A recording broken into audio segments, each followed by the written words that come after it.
Muy buenas tardes, amigas y amigos de Brújula Internacional. Siempre está ahora el recorrido por los escenarios internacionales con el choque de las imágenes y la fuerza de las palabras. Dos democracias que se han solidificado son en el continente americano, el caso de Canadá, con el cambio de gobierno, sobre todo de dirección política de ese país, y en Rumanía, donde se dejó de lado el candidato derechista, conservador, para buscar fórmulas democráticas, lo que debe ser, como también pasará seguramente en Alemania y en otros países de la Unión Europea que fortalecen el Estado social y de derecho frente a actitudes autoritarias, totalitarias, como es el caso de Rusia con Putin o Estados Unidos con Trump. Estos sistemas lo que quieren es extender su dominio por la tierra al margen de las soberanías nacionales. Por eso el modelo europeo de integración sigue siendo válido. Y decíamos precisamente que en Canadá el partido gobernante eligió a Mark Carney como su nuevo líder y futuro primer ministro en sustitución de Justin Trudeau, quien hizo un gran trabajo a nivel internacional. Es un joven dirigente, su padre fue también primer ministro de Canadá y además dice que quiere dedicarse fuera de la política a su familia y en ese sentido ha salido con aplausos para encontrar el futuro de una Canadá difícil que viene ahora con la actitud del presidente Trump, con el tema de los aranceles prolongados solo por un mes y los problemas de la OTAN, donde Estados Unidos deja solo a Europa y Canadá tendrá que estar en esa dirección. El partido gobernante de Canadá eligió el domingo a Mark Carney como su nuevo líder y futuro primer ministro en sustitución de Justin Trudeau, mientras el país enfrenta altas tensiones con Estados Unidos en la era del presidente Donald Trump. Carney, político novato de 59 años y ex banquero, obtuvo el 85,9% de los votos, según anunció el presidente del Partido Liberal, muy por delante de la ex ministra de Finanzas, Chrystia Freeland, quien obtuvo apenas el 8%. Mark Carney se convertirá en primer ministro en los próximos días, tras un traspaso de poder, una vez que se forme el gobierno. Durante su discurso de victoria en Ottawa, Carney dijo que los canadienses no podían permitir que Trump gane. Los estadounidenses quieren nuestros recursos, nuestra agua, nuestra tierra, nuestro país. Piénsenlo. Si tuvieran éxito, destruirían nuestra forma de vida. Carney era favorito desde enero cuando se conoció la renuncia de Trudeau tras 10 años en el poder y en pleno caos político. El exdirector del Banco de Canadá y del Banco de Inglaterra superó a sus rivales en cantidad de fondos recogidos y ahora deberá cargar sobre su espalda la responsabilidad de enfrentar a Trump y sus ataques. Trump no solo lanzó una guerra arancelaria contra sus vecinos del Acuerdo de Libre Comercio de América del Norte, sino que no para de decir que quiere que Canadá sea el Estado 51 de Estados Unidos. Estos ataques exasperan a los canadienses, muchos de los cuales dejan de viajar a Estados Unidos y boicotean los productos estadounidenses. Carney ahora deberá alinear al partido ante próximas elecciones, que tendrán lugar como máximo en octubre, aunque podrían producirse antes. Y frente a Trump con una política de Júpiter tratando de destruir el modelo republicano de Estados Unidos, construido en 1776, con una constitución de separación de poderes y un respeto a las leyes y a las normas, Trump ahora parece irrumpir en el orden internacional, dejando de lado el derecho nacional y el derecho internacional. Por eso, en el Día de la Mujer fue tan extraordinaria que la presidenta de México, Claudia Sheinbaum, confía y abrió el diálogo con Estados Unidos con Donald Trump a pesar de las fuerzas de sus palabras contra México y dice que ha dejado de lado la amenaza del mandatario norteamericano de imponer aranceles a importaciones procedentes de México. Además, recomendó a los países de América Latina y el Caribe buscar una vía propia de integración para enfrentar no solamente las amenazas que puedan venir de Europa, sino sobre todo de los Estados Unidos con las políticas de Trump.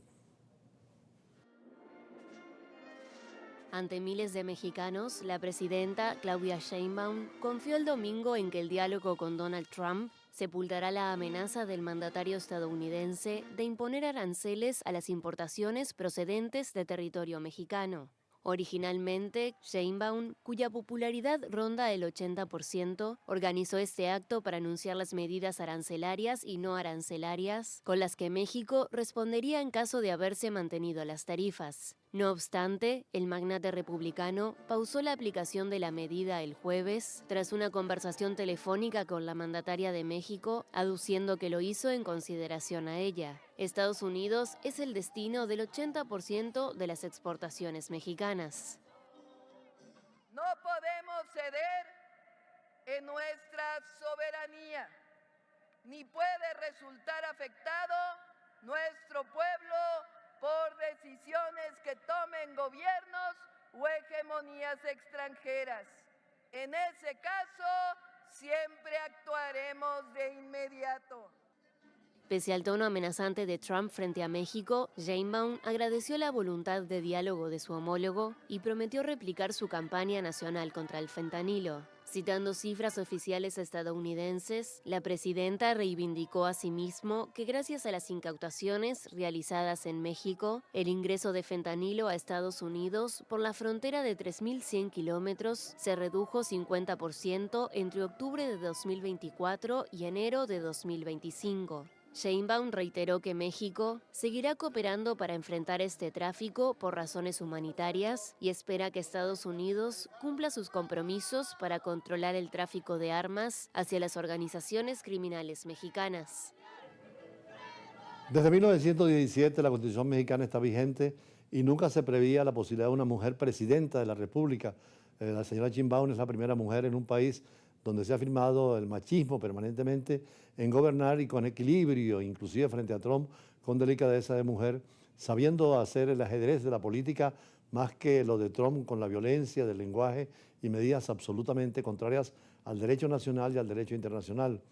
Por eso es importante señalar en el mundo de la mujer ejemplos como Benazir Bhutto, la primera musulmana que dirigió un país en el Extremo Oriente, o en el caso de Golda Meir, una de las primeras mujeres que manejó el nuevo Estado de Israel, e igualmente tantas otras mujeres en el mundo que han sido ejemplo. Por eso más adelante, después de nuestro análisis, entrevistaremos sobre las mujeres en el mundo de hoy, pero vamos al corte con el editorial de noticias de la semana que siempre empiezan tomando como referencia, por supuesto, la política de Estados Unidos, pero también otras realidades como la de Rusia, Ucrania, el Medio Oriente y la agenda internacional que siempre tenemos.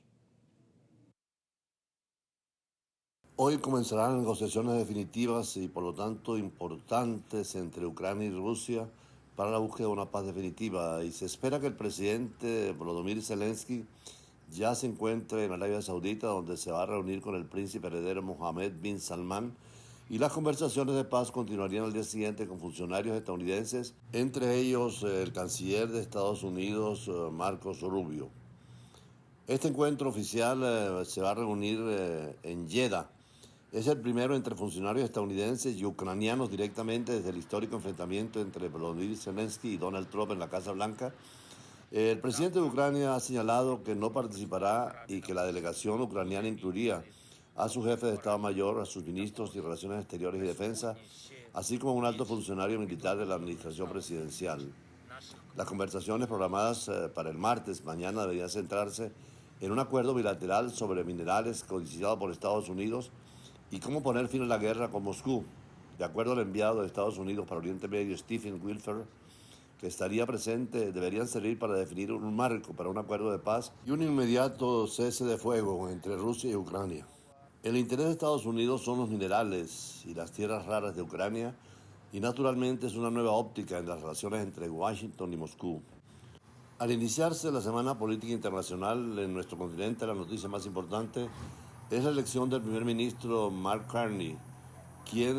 va a suceder al famoso y tradicional líder Justin Trudeau, quien presentó la renuncia el pasado mes de febrero. Además, el nuevo líder banquero Mark Carney fue elegido para dirigir el Partido Liberal Canadiense.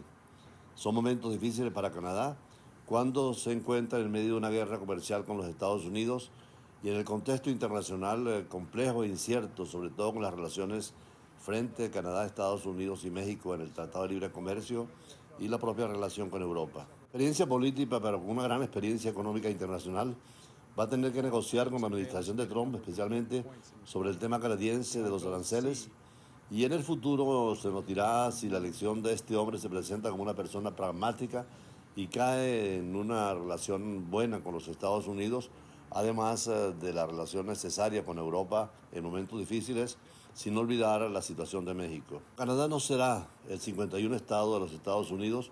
como lo ha dicho Trump, y está buscando nuevos caminos para su independencia y solidaridad a nivel internacional. Los nuevos líderes del Partido Liberal tendrían unos meses para aprobarse antes de las elecciones generales para confirmarse en este importante cargo en Canadá. En el continente europeo se celebran 100 días de la presencia de Ursula von der Leyen en el Ejecutivo de los 27 países, con tres problemas fundamentales: el de mantener la integración europea, la defensa europea, el apoyo permanente a Ucrania y el tema de la transición energética para los propios recursos, y mayor independencia de Europa de los Estados Unidos, con futuras negociaciones con las otras potencias como Rusia, China, y la relación especial con América Latina, África y el Medio Oriente. Esta semana precisamente ya parte África del Sur, y después estará a comienzo de semana en Estrasburgo para la sesión del Parlamento Europeo, que tiene 750 diputados y representa todas las fuerzas políticas de Europa de los 27 estados. Por ahora, de los 5.000 efectivos de la defensa europea, se pretende llegar a 300.000 soldados que puedan defender a Europa frente a Estados Unidos, frente a Rusia y las potencias emergentes, además garantizar una defensa efectiva. En la Unión Europea, por ahora, quien tiene arma nuclear es Francia, y la colaboración permanente de Inglaterra, que también tiene arma nuclear, como la tiene Rusia, China y los Estados Unidos.